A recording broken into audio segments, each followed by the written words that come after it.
Assalamualaikum warahmatullahi wabarakatuh. Ini Avatar Bintang Ramadan dari kelas 11 IPA 4, absen nomor 7. Ingin bikin tugas video pelajaran prakarya atau PKWU. Itu adalah tentang menyusun perencanaan usaha sesuai dengan komponen perencanaan usaha secara singkat. Nah,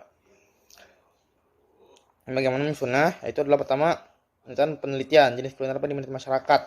Ya. Saya di sini menggunakan kuliner Nusantara ya, karena kuliner Nusantara itu banyak makanannya, kayak makanan khas Indonesia digabung menjadi satu ya.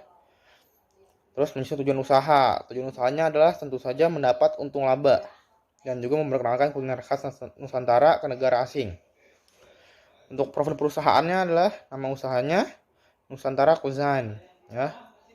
Karena akan go internasional, jadi namanya menjadi bahasa Inggris. Dan akan didirikan pada tahun 2030, bergerak di bidang kuliner tentu saja. Visi dan misi ya. Visinya adalah ingin makanan khas Indonesia Nusantara go internasional ya, agar bisa dicicipi dan dikenal lagi oleh negara asing, oleh penduduk-penduduk negara asing. Misinya adalah ingin makanan khas Indonesia untuk memperkenalkan makanan khas Nusantara yang kaya akan rempah dan resepnya sudah diturunkan dari generasi ke generasi.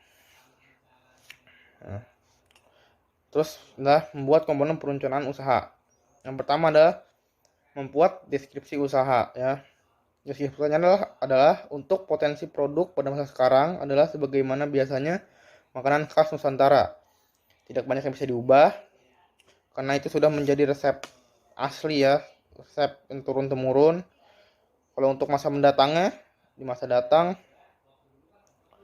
untuk masa datang itu adalah meningkatkan produksi yang pasti, jadi biar banyak, dan juga kualitas bahan pangannya harus ditingkatkan juga agar lebih enak dan lebih sehat.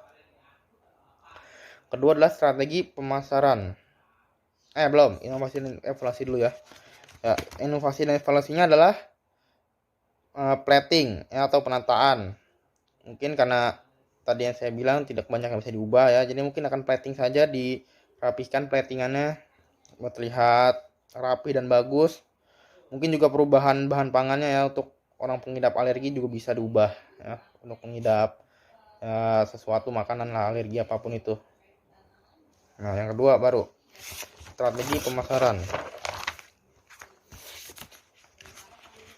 Cara pemasaran adalah yang paling efektif, yaitu membuat iklan ya, membuat iklan untuk memasuki sosial media, bahkan TV untuk luar negara ya, bukan di dalam negara. Karena pembukaan usahanya berada di luar negeri, maka bahasanya juga harus menggunakan bahasa mereka untuk menarik pelanggan. Yang ketiga adalah memahami kompetitor dan tingkat persaingan. Nah, untuk ini kita harus bekerja keras jika mendapat pesaing yang kuat. Kita harus melihat kelemahan dan kekuatan pesaing, mencari kelemahan pesaing, lalu meningkatkan punya kita ya. Bahkan bisa juga meraih Michelin Star ya, di luar negeri ya, untuk menambah popularitas restoran dan untuk juga menekan kekuatan pesaing. Yang keempat adalah implementasi tahap produksi ya. Jadi tahapan produksi dari mentah hingga jadi ya. Jadi kita akan membuat TV jadi karena saya membuka restoran dengan nama Kuliner Nusantara, berarti makanan dalam menu sangat banyak ya. Jadi bisa banyak sekali dan bervariasi dari bermacam-macam daerah di Indonesia. Mulai dari gudeg ya, dengan bahan utamanya nangka muda yang dimasukkan dan direndam ke dalam santan sampai berjam-jam, sampai juga otak-otak yang bahan utamanya dari daging tenggiri cincang ya, yang dipanggang, terus dicelupkan kuah asam pedas dan lain-lain juga ya, tidak bisa saya sebutkan satu persatu. Yang kelima adalah memantau perkembangan produk. Nah, kita akan membuat divisi yang bisa dibagi-bagi ya, untuk melawan kendala juga kemajuan. Seperti kayak divisi yang memasukkan bahan pangannya, dan juga divisi yang yang membuatnya, yang membuat resep-resepnya dan lain-lain. Kemudian laporan itu bisa diserahkan ke pemilik usaha ya, untuk diselesaikan secara manajemen.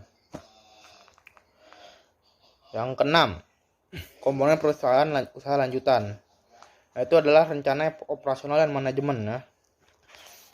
Yaitu adalah operasionalnya produksi. Itu memproduksi makanan-makanan khas Indonesia dan dijual dengan harga yang cocok ya. Jadi tidak terlalu mahal, tidak terlalu murah juga, yang cocok di tempatnya. Jadi tergantung itunya. Dan dijual dengan harga cocok tempatnya ya tadi seperti yang saya bilang. Terus untuk lanjut ke keuangan ya. Keuangannya bisa didapat dari investor jika mempunyainya di awal-awal ya. Karena memang sangat mahal mungkin untuk membuka usaha di luar negeri ya, dari bahan ekspor impornya ya, dari bahan-bahan makanan Indonesia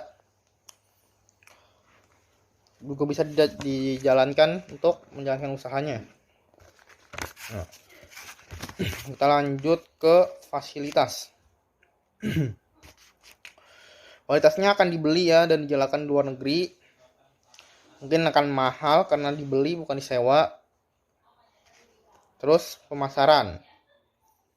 Pemasarannya adalah akan terus-menerus dilakukan ya sampai mendapat cukup reputasi. Jadi kalau reputasi sudah banyak, nggak perlu dekan juga sudah cukup ya untuk masing-masing negaranya. Terus sumber daya manusianya itu harus tetap diperhatikan dan dirawat dengan baik agar usaha bisa lebih efisien dan tidak jatuh. Terus yang kedua adalah struktur manajemen.